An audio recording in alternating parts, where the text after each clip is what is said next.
শ্ৰদ্ধাৰ শিক্ষাগুৰুসকল নমস্কাৰ আৰু সংগ্ৰামী অভিনন্দন গ্ৰহণ কৰিব। নিম্ন প্ৰাথমিকৰ পৰা মহাবিদ্যালয় পৰ্যায়লৈকে লগতে 2013 চন আৰু 2021 চনত বঞ্চিত সকলো পৰ্যায়ৰ শিক্ষক আৰু কৰ্মচাৰীসকলক মই মোৰ আন্তৰিক শ্ৰদ্ধা আৰু সংগ্ৰামী অভিনন্দন যাচিলোঁ। লগতে ভোগালী বিহুৰ উল্লেখ যাচিলোঁ। শ্ৰদ্ধাৰ শিক্ষাগুৰুসকল, আপোনালোকে গম পায় যে আমি দীৰ্ঘদিন ধৰি আন্দোলন, প্ৰতিবাদ, ধৰ্ণা আমি এই কাৰ্যসূচীবিলাক লৈ আহিছোঁ। আৰু আমাৰ প্ৰথম কথাটো হ'ল যে আমি অবাধিত হৈ থকা শিক্ষানুষ্ঠান আৰু বঞ্চিত হৈ থকা যিসকল শিক্ষক কৰ্মচাৰী অৰ্থাৎ 13 চন আৰু 21 চনত বঞ্চিত এই শিক্ষক কৰ্মচাৰীসকলৰ মানে প্ৰাদেশিকৰণৰ দাবী, এইটোৱে আমাৰ মূল দাবী। এতিয়া আপোনালোকে গম পায় যে ড্ৰপ বুলি কোৱাৰ লগে লগে বিভিন্ন পৰ্যায়ৰ ড্ৰপ শিক্ষক আছে, শিক্ষানুষ্ঠান বুলি কওঁতেও বিভিন্ন পৰ্যায়ৰ শিক্ষানুষ্ঠান আছে। এতিয়া কথাটো মূল বিষয়টো কিন্তু প্ৰাদেশিকৰণ। এই প্ৰাদেশিকৰণ বিষয়টোৰ ক্ষেত্ৰত বিষয়টোৰ এটা কাৰ্যকৰী সমস্যাটো সমাধানৰ প্ৰাদেশিকৰণৰ সমস্যাটো সমাধানৰ কাৰণে এটা কাৰ্যকৰী ব্যৱস্থা বা কাৰ্যকৰী সিদ্ধান্ত এটা ল'বৰ বাবে আমি চৰকাৰৰ ওচৰত আমি যিমান পাৰি প্ৰেছাৰ দি আহিছোঁ। সংবাদ মাধ্যমৰ যোগেদিয়ে হওক, বাতৰি কাকতৰ যোগেদিয়ে হওক, প্ৰতিবাদ বা ধৰ্ণা কাৰ্যসূচীৰ জৰিয়তে হওক, সংবাদ মেল পাতি হওক বা ছ'চিয়েল মিডিয়াত বিভিন্ন ভিডিঅ' কেপশ্যনৰ জৰিয়তে হওক, আমি কেৱল চৰকাৰখনক এটা আহ্বান জনাই আছোঁ যে আমাৰ এই বিষয়টো মানে আগবঢ়াব লাগে, সমস্যাটো সমাধান কৰিব লাগে। আৰু আপোনালোকে গম পায় 2022 চনৰ 20 অক্টোবৰতো মাননীয় মুখ্যমন্ত্ৰী মহোদয়ৰ লগত এই বিষয়ত আলোচনা হৈছে। এতিয়া কথাটো হ'ল যোৱা যিখন কেবিনেটৰ সাপ্তাহিক কেবিনেট হৈছিল, এই সাপ্তাহিক কেবিনেটখনত এটা সুদূৰ প্ৰসাৰী আৰু আমাৰ গোটেই শিক্ষক সমাজখনৰ কাৰণে এটা ভাল লগা এটা সিদ্ধান্ত হৈছে। এইটো হ'ল যে প্ৰাদেশিকৰণৰ সমস্যাটো সমাধানৰ কাৰণে চৰকাৰে অৰ্থাৎ মাননীয় মুখ্যমন্ত্ৰী মহোদয়ে এটা কাৰ্যকৰী ব্যৱস্থা ল'বৰ কাৰণে সিদ্ধান্ত এটা কৰিছে। আৰু তাৰ কাৰণে তিনিজন বিধায়কক বা মন্ত্ৰীক মানে এখন কমিটি বনাই আমাৰ গোটেই সমস্যাটো চালি জাৰি চাই কোনখিনি শিক্ষানুষ্ঠান কোনখিনি শিক্ষকক প্ৰাদেশিকৰণ কৰিব লাগিব, আইনখনৰ 2017-18 চনৰ আইনখনৰ ক'ত কেনেকৈ ৰিলেক্সেশ্যন লাগিব, এই গোটেই কথাখিনি আপুনি ইতিমধ্যে মুখ্যমন্ত্ৰী মহোদয়ে তেখেতে সংবাদ মেল পাতি থোৰতে কৈছে যদিও তেখেতৰ ফেচবুক লাইভতো এই কথাখিনি কৈছে। দ্বিতীয় দিনা অৰ্থাৎ 10 তাৰিখে আমাৰ কেবিনেটখন হৈছে, 11 তাৰিখে তেওঁ নিজে ফেচবুক লাইভত কথাখিনি কিছু বিস্তৃতভাৱে কৈছে। গতিকে ইয়াৰ পিছতো আমাৰ বিশেষকৈ আমাৰ যিহেতু পৰ্যায় বহুত যদু, মধু, ৰহিম, আলী, ৰহমান এনেকুৱা বহু ধৰণৰ সমস্যা আমাৰ আছে। এই সমস্যাবিলাকৰ কোনো ডেফিনিটকৈ তেওঁ কিছু কথা কোৱা নাই। তেওঁ কৈছে যে প্ৰাদেশিকৰণ বা এই অপ্ৰাদেশিত শিক্ষানুষ্ঠান অৰ্থাৎ প্ৰাদেশিকৰণৰ পৰা আমি বঞ্চিত হৈ থকা বাদ পৰি থকা, আমাক প্ৰাদেশিকৰণ হ'ব লাগিছিল। সেইটোতো সত্য কথা, আমাৰ প্ৰাদেশিকৰণ হ'ব লাগিছিল বা যিবিলাক বঞ্চিত শিক্ষক আছে তেওঁলোকৰো চাকৰিখিনি প্ৰাদেশিকৰণ হ'ব লাগিছিল, কিন্তু প্ৰাদেশিকৰণ নহ'ল।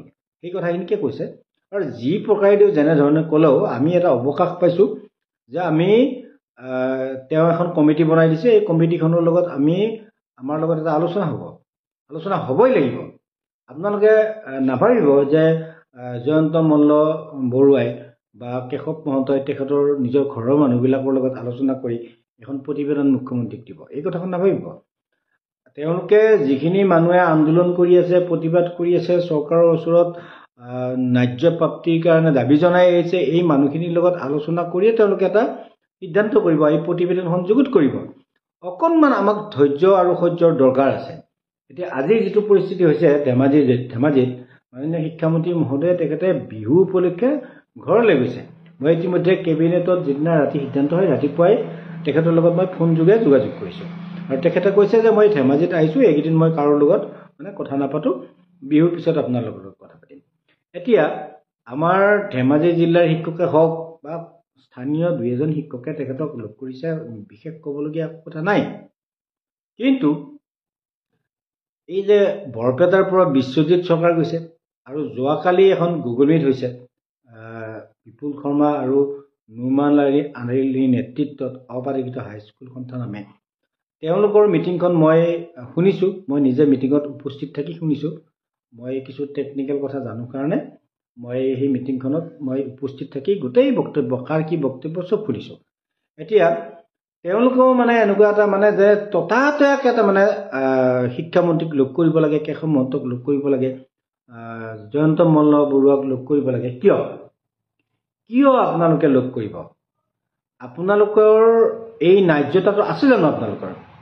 আপোনালোকে নিজে গম পায় যে আমাৰ LPৰ পৰা কলেজলৈ গোটেই শিক্ষকবিলাকে যেতিয়া চচলত যোৱা 23 চনত 19 দিন অনশন কৰে, তেতিয়া আপোনালোক ঘৰত আৰাম ধুনীয়াকৈ কাপোৰৰ তলত শুই আছে।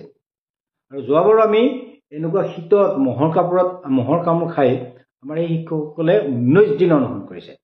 তাৰপিছত মাজতে বহুকেইটা আন্দোলন গৈছে, দিছপুৰ ঘেৰাও বা সচিবালয় ঘেৰাও, এনেকুৱা কাৰ্যসূচী গৈছে য'ত আমাৰ শিক্ষকসকলক এৰেষ্ট কৰি নি কাহিলীপাৰাত সেনা চাউনীৰ যিটো হেৰি আছে তাতে সোমোৱাই গোটেই দিনটো ভোকে লগনে আমাক সোমোৱাই আহিছে।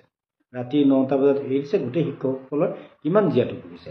তাৰপিছত আমি যোৱা 16 ডিচেম্বৰৰ পৰা আমি গুৱাহাটীত চচলত আমি অনশনৰ কাৰ্যসূচী লৈছোঁ। আপোনালোকে গম পায় যে সংবাদ মাধ্যমৰ সাংবাদিক বন্ধুসকলে আমাক কিমান সহায় কৰিছে। আমাৰ গোটেই বিষয়বস্তুটো গোটেই অসম, গোটেই পৃথিৱীতে আমাৰ এই সমস্যাটো মানে আমি যে বঞ্চিত হৈ আছোঁ, আমি যে লাঞ্ছিত হৈ আছোঁ, এই কথাখিনি তেখেতসকলে সবিস্তাৰে গোটেই বিশ্বত মানে প্ৰচাৰ কৰিছে। আৰু তাৰপিছত এই ঘৰত শুই থকা যিকেইজন মানুহ, এইকেইজন মানুহৰ ইমান উথপ কিয় লাগিছে? মানুহ সুবিধাবাদী হ'লে বুলিও বা লজ্জা নথকা হ'লেও বা লাজ নথকা হ'লেও ইমানটো লাজ নথকা হ'ব নালাগে। আমি যিহেতু শিক্ষক হিচাপে আমি কি কৰা উচিত? আপোনালোকে জানে যে সদৌ অসম অপাধিকৃত শিক্ষক কৰ্মচাৰী সংস্থা আমাৰ লক্ষ্য আৰু উদ্দেশ্যই আছিল যে LPৰ পৰা কলেজলৈ আৰু 13 চনত বঞ্চিত বা 2001 চনত বঞ্চিত, 2021 চনত বঞ্চিত, এই আটাইবিলাক বঞ্চিত শিক্ষক কৰ্মচাৰীৰ মানে যি দাবী, এই দাবী সম্বলিত মানে মেমৰেণ্ডাম লৈ আমি আমাৰ সংস্থাটো প্ৰতিষ্ঠা হৈছে। এই আমাৰ উদ্দেশ্যই হ'ল সকলো পৰ্যায়ৰ শিক্ষানুষ্ঠান আৰু শিক্ষকসকলৰ সকলোৱে ন্যায্য প্ৰাপ্তি হ'ব লাগে বা আমি আমাৰ প্ৰাপ্যৰ কাৰণে আমি যুঁজ দিম। এতিয়া এই যিকেইজন ব্যক্তি, মই নাম কৈছোঁ, বেয়া নাপাব, বিপুল শৰ্মাই বেয়া নাপাব বুলি কোৱা নাই, মই বাকী শিক্ষকবিলাকেহে বেয়া পাব কথা কৈছোঁ। বিপুল শৰ্মাই বেয়া পোৱা নোপোৱাটো বেলেগ কথা। বিপুল শৰ্মা বেয়া পাবলগীয়া মানুহো নহয়। বিপুল শৰ্মা, নুমান আলী বা আৰু 2-4জন আছে, ৰোহিণী নাথ আৰু কোনোবাই আন্দোলনকে ঘোষণা কৰিছে। এতিয়া অন্ততঃ অকণমান ধৈৰ্য ধৰিব লাগে।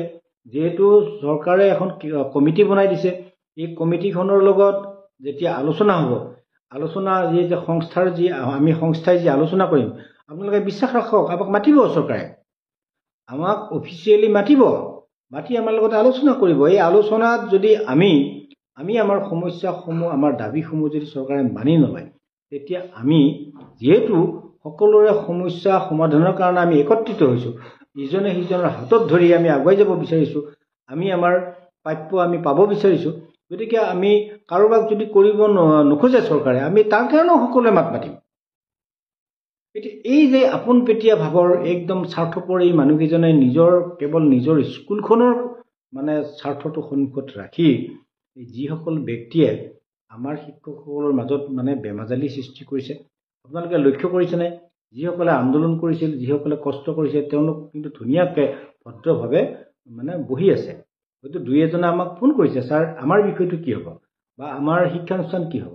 কিন্তু এই যিকেইজন মানুহ, এই যিকেইজন ব্যক্তি, এই ব্যক্তিকেইজনে কি কৰিছে? তেওঁলোকে জানে যে তেওঁলোকৰ প্ৰাসংগিকতা আজিৰ তাৰিখত নাই আৰু তেওঁলোকৰ ভয় আছে আৰু তেওঁলোকৰ নিজৰ অস্তিত্ব আৰু তেওঁলোকৰ যিখন দোকান, তেওঁলোকৰ এখন দোকান আছে, এই দোকানবিলাক আচলতে এই সংস্থাটোৱে বন্ধ কৰি দিলে।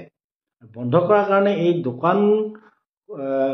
দোকানীকেইজনৰ মানে এনেকুৱা এটা অৱস্থা হৈছে যে এইটো মুহূৰ্তত আমি অকণমান আপাৰ হেণ্ড লৈ আমি অকণমান কিবা কিবা কৰিব পাৰোঁ নেকি, এনেকুৱা ধৰণৰ মানসিকতা, নতুবা যদি তেনেকুৱা মানসিকতা নাই, তেতিয়াহ'লে যিটো কৰিব খোজে এইটো বিকৃত মানসিকতা।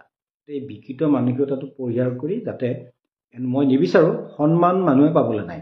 এজন হাইস্কুলৰ প্ৰধান শিক্ষকে যদি এজন LP স্কুলৰ শিক্ষকৰ হাতত যদি অপদস্থ হ'বলগীয়া পৰিস্থিতি হয়, এজন কলেজৰ প্ৰফেচাৰে যদি এজন LP স্কুলৰ চকীদাৰৰ হতুৱাই বা ME স্কুলৰ চকীদাৰৰ হাতত যদি অপদস্থ হ'বলগীয়া পৰিস্থিতি হয়, আমি সেই পৰিস্থিতিটো কামনা নকৰোঁ। সেয়ে মই সকলোৰ মংগলৰ কাৰণে কৈছোঁ, অকণমান ধৈৰ্য ধৰক, সকলোৱে ধৈৰ্য ধৰক। কোনোৱে আমাৰ শিক্ষামন্ত্ৰী মহোদয়ে হওক, জয়ন্ত মল্লবৰুৱাই হওক বা কেশৱ মহন্তই হওক, তেওঁলোকক বিতষ্ট নকৰিব। তেওঁলোক যাতে এনেকুৱা নহয় যে এনেকুৱা এটা ভাৱ তেওঁলোকৰ মাজত উদয় নহয় যে এই ভেঞ্চাৰ স্কুলৰ শিক্ষকসকল ইমান উচ্ছৃংখল নে, ইমান বিশৃংখল নে, এওঁলোক ইমান অধৈৰ্য নে, যে এওঁলোকৰ একো শৃংখলাবদ্ধতাই নাই নে, এওঁলোকৰ ইমান সন্থা, ইমান দুজনে তিনিজনে লোক লাগি এওঁলোকে সন্থা কৰে, এওঁলোকৰ উদ্দেশ্য কি, এওঁলোকে কি বিচাৰে। গতিকে এই সমস্যাটো যাতে তেওঁলোকৰ এনেকুৱা মনত ভাৱ উদয় নহয় যে এই বিষয়টো সমস্যাটো সমাধানৰ কাৰণে আমি বহুত কিবা কিবি সন্মুখীন হ'ব লাগিব, এইটো যাতে তেওঁলোকে উপলব্ধি নকৰে। আপোনালোকে এই যে ভাগে ভাগে ভাগ হৈ 2জন 4জন এনেকৈ লগ হৈ যদি যিটো পৰিৱেশ সৃষ্টি কৰিব বিচাৰিছে, মই গম পোৱাত ধেমাজিতো কেইজনমান আকৌ শিক্ষক ওলাইছে, হাইস্কুলৰ শিক্ষক, শিক্ষামন্ত্ৰীক আকৌ লগ কৰিব, বেলেগকৈ লগ কৰিব। আজি আকৌ কেইজনমানে লগ কৰিলে, আকৌ কোনোবা বেলেগ শিক্ষকে লগ কৰিব। গতিকে এই কথাবিলাক নকৰিব। তেওঁলোকো এজন মানুহ, মন্ত্ৰী হ'লেও তেওঁলোক এজন মানুহ, তেওঁলোকৰো ব্যক্তিগত জীৱন আছে। গতিকে তেওঁলোকক তেনেকৈ নকৰি অফিচিয়েলি, ছিষ্টেমেটিক প্ৰচিডিউৰলি আমি চৰকাৰৰ লগত আলোচনা কৰিম আৰু আমি আপোনালোকৰ সকলোৰে সহযোগিতা বিচাৰিম। আৰু সেইকাৰণে আমি 20 তাৰিখে মিটিংখন দিছোঁ। 20 তাৰিখৰ মিটিঙলৈ আহক। বিপুল শৰ্মা, নুৰমান আলী, পূৰবী শইকীয়া, ৰোহিণী নাথ, আপোনালোকো আহক। আপোনালোকো এই মিটিঙলৈ আহক। আহি মিটিঙত আপোনালোকৰ কি ক'বলগীয়া আছে, আমি যিহেতু এখন সাধাৰণ সভা দিছোঁ, এই সাধাৰণ সভাখনত আহক আপোনালোকে। আহি আপোনালোকৰ দাবী কি আছে, আপোনালোকৰ কোনটো বিষয় আমাৰ সংস্থাই প্ৰতিনিধিত্ব কৰা নাই, আপোনালোকে সকলোকে প্ৰতিনিধিত্ব কৰা নাই। স্বীকৃতিপ্ৰাপ্ত বুলি কয়, 6 চনৰ আগত মেট্ৰিক দিয়া, এইবিলাক অবান্তৰ কথা কিছুমান কয়। ইতিমধ্যে আপোনালোকে গম পায়, যে আপোনালোক সকলোৱে গম পায়, আৰু নজনাবিলাককো মই জনাব বিচাৰিছোঁ যে আমি 2006 চনৰ আগত প্ৰতিষ্ঠিত, মই আমাৰ বিপুল শৰ্মাকে কৈছোঁ যে আমি 2022 চনত মুখ্যমন্ত্ৰী মহোদয়ৰ লগত মই নিজে আলোচনা কৰিছোঁ, মই নিজে তেখেতৰ সন্মুখত এই যুক্তিটো দাঙি ধৰিছোঁ যে হাইস্কুলবিলাকৰ ক্ষেত্ৰত 2006 চনটো বুলি কোনো ভিত্তি নাই, ক্লাছ 8টোক প্ৰথম ক্লাছ হিচাপে ধৰিব লাগে। ধৰিলে আমাৰ প্ৰায় 99% হাইস্কুলৰ ক্লাছ 8টো 2006 চনৰ আগত পাৰ্মিশ্যন আছে। আৰু বাকী যিখিনি শিক্ষানুষ্ঠান এই ক্ষেত্ৰত 6 চনৰ আগত প্ৰতিষ্ঠিত হোৱা যিকোনো এটা ভেলিড ডকুমেণ্টটো কি হ'ব, এই কেবিনেটৰ যিজন প্ৰতিনিধি তেওঁলোকৰ লগত আলোচনা কৰিলে ভেলিড ডকুমেণ্ট কোনটোক ভেলিড ডকুমেণ্ট বুলি তেওঁলোকে মান্যতা দিব, এইটো এটা চূড়ান্ত সিদ্ধান্ত হ'ব। অকণমান ধৈৰ্য ধৰক আপোনালোকে, আৰু ড্ৰপ টিচাৰসকলে অকণমান ধৈৰ্য ধৰক। আপোনালোকৰ বিষয়টো আমি লৈ যাম। এতিয়া আলোচনাটো নহওঁতে যদি আপোনালোকে আন্দোলন এটা কৰি দিয়ে বা কিবা প্ৰতিবাদ কৰি দিয়ে, যদি কিবা কাৰণত কয় যে তেওঁলোকে প্ৰতিবাদ কৰিছে, গতিকে তেওঁলোকৰ বিষয়টো এতিয়া থাকক, আপোনালোকে আপোনালোকৰ কথাবিলাক কওক। এতিয়া আমাৰ লগতো জানো যে 90% ড্ৰপ শিক্ষক আমাৰ সংস্থাৰ লগত জড়িত হৈ আছে। এই 10% কেইজনমান, অৰ্থাৎ নিমিত্ত মাত্ৰ কেইজনমান, হাইস্কুলৰ নিমিত্তমান কেইজনমান মুষ্টিমেয়, যিকেইজনৰ আগতে দোকান আছিল, তেওঁলোকৰ দোকানবিলাক বন্ধ হ'ল। এতিয়া বন্ধ হোৱাৰ কাৰণে তেওঁলোকে উপায় নাপায়, আকৌ নতুনকৈ কেনেকৈ দোকানখন আকৌ খুলিব পাৰি, আকৌ দোকানখন খুলিব পাৰি, এনেকুৱা ধান্দাত আছে। গতিকে সেইকেইজন মানুহক উপলক্ষ্য কৰি আপোনালোক সকলোৱে অধৈৰ্য নহ'ব। কোনো আৰু বেলেগে তেওঁলোকক প্ৰতিনিধিসকলক লগ নকৰিব। আমি প্ৰচিডিউৰলি যাম, প্ৰচিডিউৰলি তেওঁলোকে আমাক মাতিব। মই ইতিমধ্যে কথা এইবিলাক পাতি থৈছোঁ। সকলোৱে ধৈৰ্য ধৰক অকণমান। নিশ্চয় আমি সকলোৰে ন্যায্য প্ৰাপ্তিৰ কাৰণে আমি চৰকাৰৰ ওচৰত এই দাবীবিলাক লৈ যাব পাৰিম আৰু এটা চূড়ান্ত সিদ্ধান্ত হ'ব। আৰু যদি আমাৰ মাজৰে জেনুইন যদি কোনোবা শিক্ষানুষ্ঠানৰ শিক্ষক যদি বাদ পৰি ৰয়, তেতিয়া আমি সকলোৱে আকৌ সমস্বৰে একত্ৰিত হৈ এই এজন শিক্ষকৰ কাৰণে হ'লেও আমি প্ৰতিবাদ কৰিম। ধন্যবাদ।